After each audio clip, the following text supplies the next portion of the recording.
ya mengenai apa sih ya yang didapat oleh orang malas di dunia maupun akhirat. Ustazah, silakan. Baik, terima kasih. Atau apa bahayanya, apa akibatnya. Bapak dan Ibu, lihat bahwa dalam setiap amalan pasti ada semangatnya. Ketika Ibu mengerjakan sesuatu pasti ada semangat kan Bu? Ternyata di dalam semangat pasti ada futurnya. Apa itu futur? Kendor semangatnya. Ternyata tidak hanya penyebab dari malas karena memang dia pemalas atau mengulur-ngulur waktu atau menunda-nunda waktu atau lingkungannya adalah seorang pemalas. Tapi ada juga penyebab dari malas atau menjadi futur adalah ketika dia sangat memforsir sekali untuk melakukan sesuatu. Sebelum kita bahas nanti akibatnya apa. Seseorang pernah bertanya kepada Rasul tentang ibadah-ibadah yang dia lakukan. Dan Rasul menjawab, kalau engkau ingin berpuasa, silakan berpuasa dalam sebulan 3 hari di tengah bulan.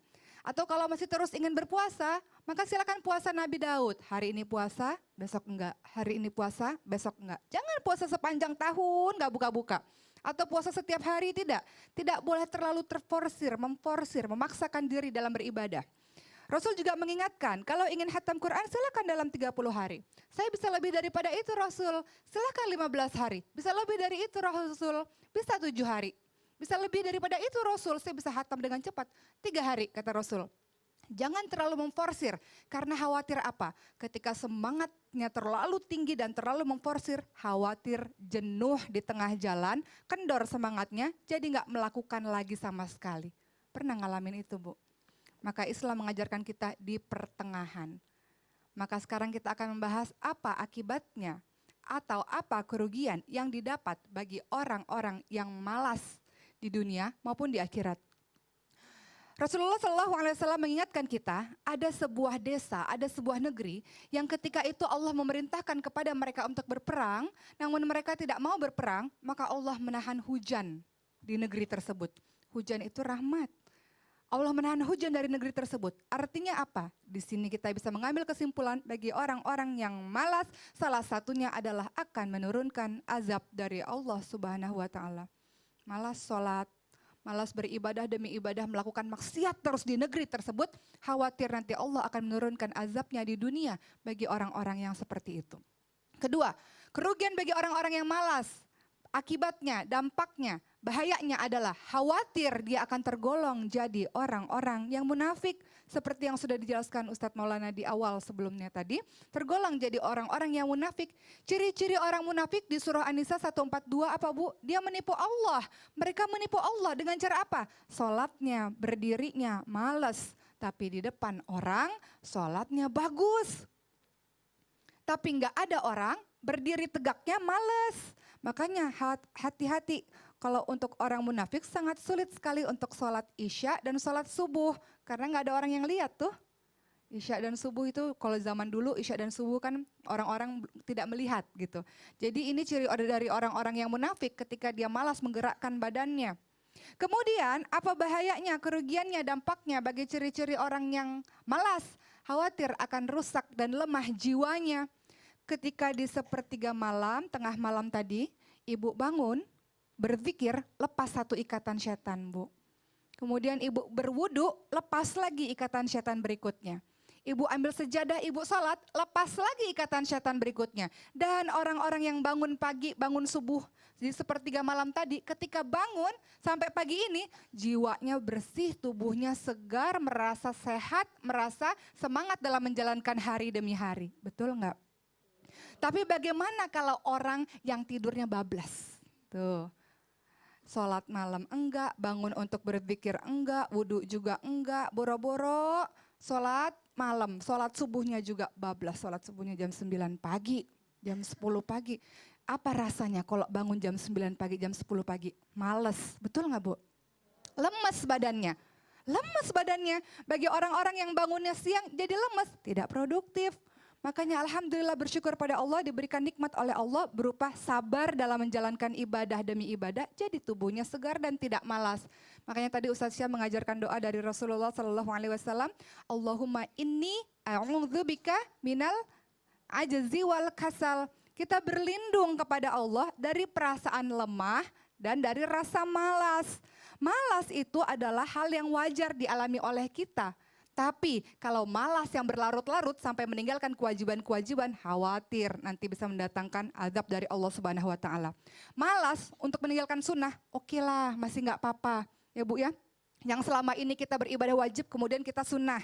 Tapi ada masanya futur, kendor semangatnya. Kita ngerjain wajib aja tapi sunnah enggak masalah. Asal jangan terlalu low bat. Handphone kalau low bat butuh di charge, betul nggak Bu? Iman kalau lowbat juga butuh di charge. Cara men-charge-nya gimana? Cara men-charge-nya memaksakan diri untuk banyak baca Quran. Memaksakan diri untuk nonton Islam itu indah, untuk ikut kajian-kajian. Memaksakan diri untuk bergaul dengan orang-orang solih. Supaya malesnya nggak kelamaan. Supaya imannya, dropnya, futurnya nggak terlalu lama. Jadi kita paksa diri kita kalau kita lagi males supaya balik lagi seperti sedia kala, insya Allah. Berarti malas itu wajar ya, setiap manusia punya sifat malas ya. Boleh, tapi jangan dibiarkan Jangan terus. diikutin, Iya. itu dia. Yuk mungkin ada jamaah yang mau bertanya sama Ustadz atau Ustazah, yuk langsung angkat tangannya. Silakan Coba Ibu. yang mana, yuk yang Ibu mau nanya lagi. Boleh deh, boleh deh Bu, boleh deh. Dari tadi kayaknya pengen nanya, silakan Bu. Iya. Assalamualaikum warahmatullahi wabarakatuh. Waalaikumsalam warahmatullahi wabarakatuh. Nama saya Ibu Leli dari Masjid Ta'lim Nurul Hidayah, Kubang Sepat, Cilegon, Banten. Saya akan bertanya kepada Ibu Ustazah Oki. Kebetulan saya punya keponakan, dia anak kembar dari 3 bersaudara.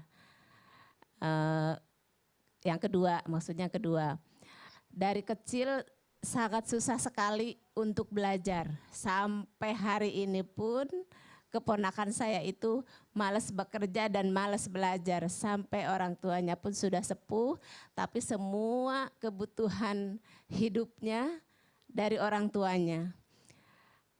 Yang akan saya tanyakan bagaimana, apakah ada doa untuk mendoakan keponakan saya itu agar saya bisa membantu kepada orang tuanya karena saya tidak bisa membantu dengan materi. Mungkin itu aja Bu Ustazah. Assalamualaikum warahmatullahi wabarakatuh. Waalaikumsalam warahmatullahi wabarakatuh. Mau bantu bukan materi tapi bantunya doa. Ada nggak doanya nih? Mungkin Ustazah. Kalau doa secara khusus saya kurang tahu kalau saya pribadi. Mungkin nanti Ustadz Maulana atau Ustadz Syam ada yang tahu. Cuman kalau misalnya pakai bahasa Indonesia pun insya Allah Allah maha mengetahui, Allah maha mendengar, Allah maha memahami Bu. Tapi tidak hanya doa saja. Ingat doa itu, doa penting karena doa senjata umat muslim. Dan doa itu insya Allah mustajab kalau dilakukan sembunyi-sembunyi. Orang itu jauh, orang itu tak tahu, kita sedang mendoakannya. Itu termasuk salah satu doa yang mustajab. Dan pilih kalau misalnya ingin berdoa, pilih waktunya di sepertiga malam. Karena ketika itu Allah turun di langit dunia. Di mana ketika Allah turun, siapapun yang meminta doa kepada Allah, Allah akan mengabulkan. Yang meminta maaf pada Allah, Allah ampunkan. Siapapun yang meminta, Allah akan memberikan permintaannya. Jadi pilih waktu-waktu yang baik dan doanya bisa dengan gunakan bahasa Indonesia saja. Gitu silahkan. Tapi kalau yang Arabnya mungkin ada yang tahu Ustadz Syam atau Ustadz Maulana silakan. Pak Ustadz? Kalau mau membantu orang, kenapa? Oh bagus, udah bangun.